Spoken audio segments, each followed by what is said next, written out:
আয়নাবাজি থেকে ভালো নয়, খারাপ কিছু শেখার আছে। বর্তমান সময়ে আলোচিত সিনেমা ছবি বিজ্ঞাপন নির্মাতা অমিতাভ রেজা চৌধুরী পরিচালিত আয়নাবাজি গত 30 সেপ্টেম্বর 25টি প্রেক্ষাগৃহে মুক্তি পেয়েছে। সিনেমাটি শুরু থেকেই আলোচিত, বিশেষ করে সোশ্যাল মিডিয়ায় এর পক্ষে বিপক্ষে বিভিন্ন মত উঠে এসেছে।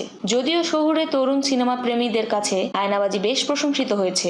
সিনেমাটি প্রসঙ্গে চিত্রনায়ক কাজী মারুফ কথা বলেছেন। তিনি বলেন, এই সিনেমায় ভালো কিছু শেখার নেই, বরং খারাপ কিছু শেখার আছে। সিনেমাটি নিয়ে কিছু প্রশ্ন তুলে তিনি বলেন, সিনেমা হলো সমাজের আয়না। আয়নাবাজি কি সমাজের আয়না?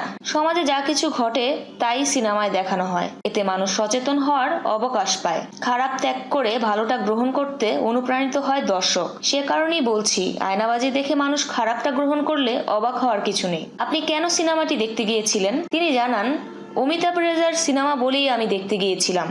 তার যথেষ্ট প্রতিভা খ্যাতি আছে। বিজ্ঞাপনের ক্ষেত্রে তার বেশ কিছু ভালো কাজ দেখেছি, যে কারণে একটা কৌতূহল কাজ করছিল।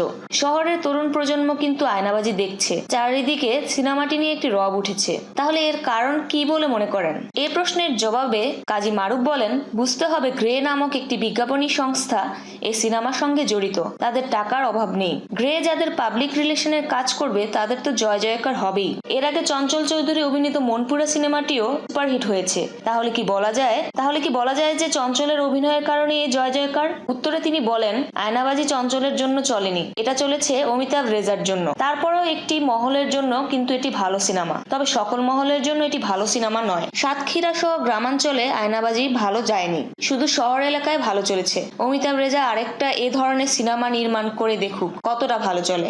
আর সিনেমাটি যতটা ভালো চলছে বলা হচ্ছে, আসলে কি তাই? কয়টা সিনেমা হলে আয়নাবাজি চলেছে? এটা কি প্রিয়া আমার প্রিয়ার মতো চলেছে, কিংবা লাভ ম্যারেজ সিনেমার মতো গ্রাম বাংলায় দর্শকপ্রিয়তা পেয়েছে? আয়নাবাজি তা এখনো পায়নি। মূল কথা হচ্ছে, দেশের মানুষের প্রতি একজন পরিচালকের দায়বোধ কাজ করে। অমিতাভ রেজারও একটি দায়িত্ব ছিল, যেহেতু সে ভালো বিজ্ঞাপন নির্মাতা।